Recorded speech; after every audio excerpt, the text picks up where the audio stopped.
My name is Frank Harris. I'm here at Charles and Lillian's Grounds Hotel in Mont Sheldrake, New York, for the 19th annual Tannen Magic Jubilee. This is the 19th year that Tony Spina, Jack Farrar, Irv, and Lou Tannen have put this Magic Jamboree together. It's a Thursday night. There is magic going on constantly, Thursday night on through Sunday. Let me read you some of the acts that will be on tonight. Tonight we have, as MC, Lee Allen. We have Bill Spooner, Magic is a Pleasing Manner. Lee Allen will come out and perform comedy magic. Marty Brill will come out and do comedy. John Harrison and family will do creative deceptions. For the Friday night show, we have an all-star magic cast hosted by Terry Seabrook with Vic John, Diana, Milt Larson, Lance Burton, Terry Seabrook, and Ralph Adams. For the All-Star Magic Show on Saturday night, Bob McAllister from Wonderama fame will be hosting the show. It will be a tribute to Al Florso, the memory of Al Florso. On the bill that night will be John Hirakawa, Tom Noddy, Dick Zimmerman, Mike Caveney, Bob McAllister, and Ward Thomas. For the Sunday show, we have a comedy magic show for children with TV personality Bob McAllister. Don't miss any of it. I'll be reporting throughout the weekend. I will also be taking you through to the various lectures, manipulations that are going on around the hotel, people performing, and also to some of the other interesting magicians that might come by and do a few things off the cuff. Thank you. My name is Frank Harris. Enjoy your weekend. We have the giant magic raffle right over here. Come and see what you can win. Oh, hello. I see you found the dealer's room where all the magicians are selling all the magic. Again, Frank Harris here. The dealer's room is where magicians find all their tricks. Just about every major manufacturer of magic is represented here. Let's take a look. The magic room over here. They have Tricky Business from Long Island, New York. Follow me around, camera. Tricky Business.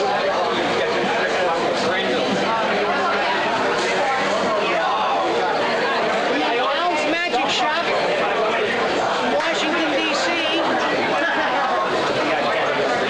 Our hosts, the Tannen organization. Come and get your tickets for the giant magic raffle. We have the biggest raffle. Al Washington, California. Guaranteed Magic, Hatboro, Pennsylvania.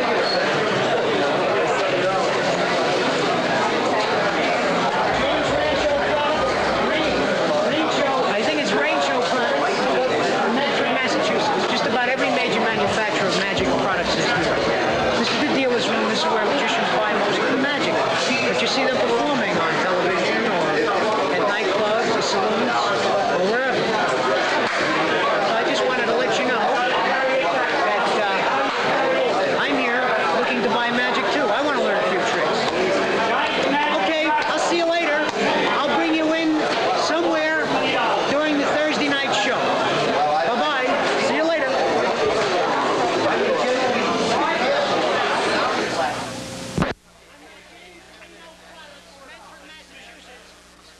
He's going to do a little fire magic for us. Okay, James, take it over. I'm getting out of the way.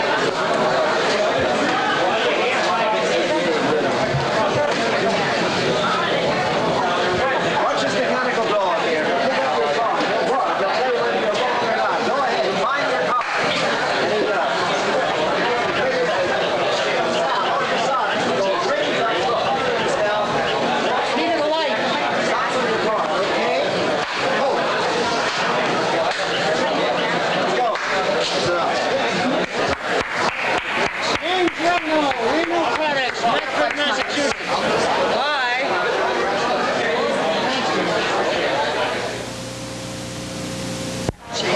This is Mario Gonzalez. We have the big magic raffle going on over here. Win $1,250 worth of magic. How much does it cost? $5 a ticket. I don't want to. Thanks a lot. I changed my mind. We must sell a minimum of 300 tickets. The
chest, though.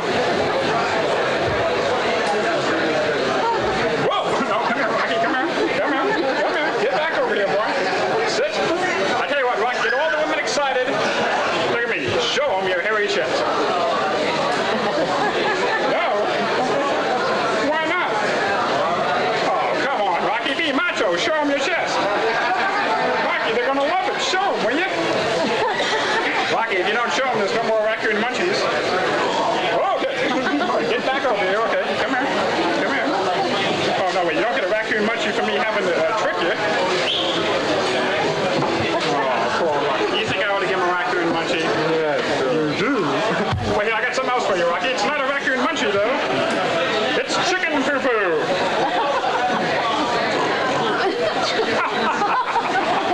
Good joke, huh? Wow! Whoa, here, stay. Whoa, over here, stay. Stay. Stay. Good boy, roll over. Okay, quick impression A, tycoon. And don't worry about it, I didn't get the first time either. Here's one for you folks. Vincent Van Gogh. And who can name this famous American? Ah, Daniel Kuhn's right. Congratulations. But I know what you're thinking to yourself. Sure he's great. Sure he's cute. He can do a few impressions, but how intelligent is he? He's one of the smartest things you've ever seen. Rocky, how much is, wait a second, let me think of one that I know the answer to. Oh, wait, I wrote one down before I came out. Don't shoot. Okay, Rocky, look at me. Get this right, you can be another David Coppertone. How much, look at me, will you? How much is 1 plus 1? Good boy! Okay, it goes up to about 5, and also he's trained to kill. That's it. Thank you. There we go. These selfies. Come here. Let me have your right hand real quick. I'll show you real quick. Stand over the side here so you can eat out of your hand. Yum, yum, yum, yum, yum, yum, yum, yum, yum. Okay. Now relax your thumb.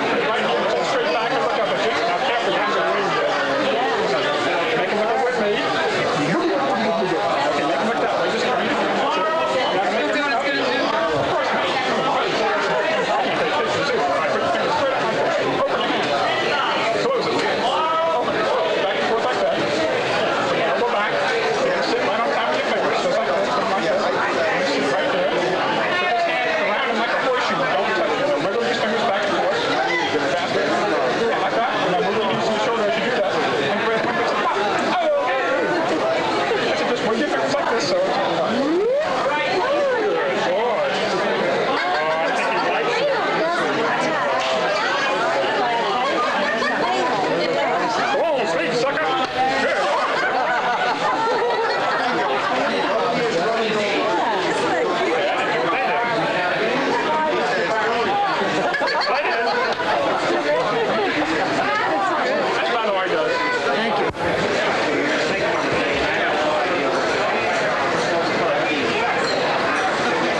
with us here at Brown's. And first of all, I do want to thank all of you folks for being so nice and patient. We had a little problem backstage, like magic. One of the acts disappeared. Being that he disappeared, we had to try to get something up right away so we don't disappoint you folks. We have a great show in store for you, but before we do, each and every show has been better than the one preceding. And tonight, tomorrow, Saturday, I think you're going to have a great time. And this is all dedicated to the fine gentleman, Mr. Lou Tannen, who actually started this thing 19 years ago. So come on, let me hear a nice big hand for Lou. Come on, Louis, stand up and take a big bow. Give me the spotlight, please, on this gentleman. Attaboy, let me hear it for him. We've had some really great shows, and as I said, each and every one of them has been better than the next. And tonight, I think you're going to enjoy, too. Between our magic acts, ladies and gentlemen, we have somebody to offer you, and I think you're going to really get a great big kick out of it. He comes all the way from Hollywood, California. He's in New York to do a series of talks for a pilot for that new motion picture that was just released a little while ago with Dolly Parton, 9 to 5. He leaves here on Sunday to go back to California to do a play based on the life of Fatty Arbuckle. You've seen him so much on TV as the co-star with Dick Van Dyke in the old series. I think you're going to enjoy his great comedy offerings. So join with me with a nice big hand for Mr. Marty Brill. Marty Brill.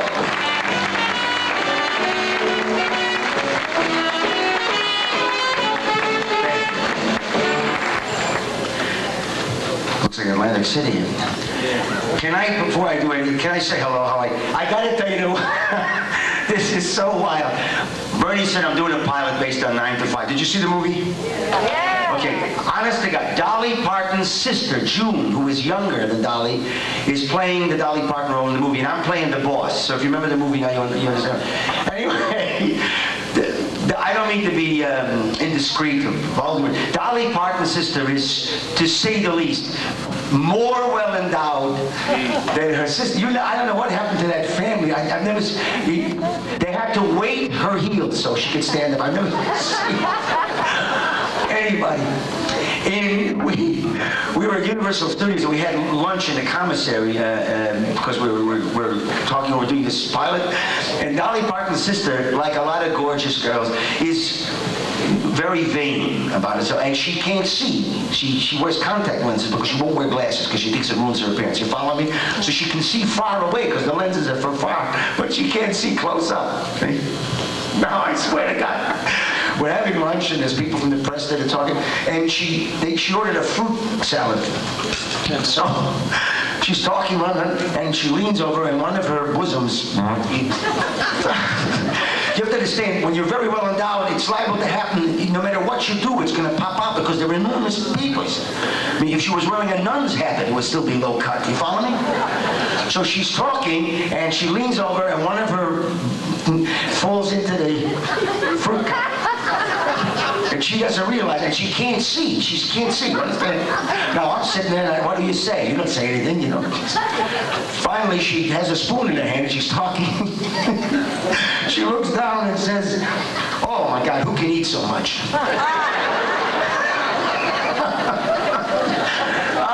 That is fucking funny. Listen, I have great news for you, ladies and gentlemen. How are you?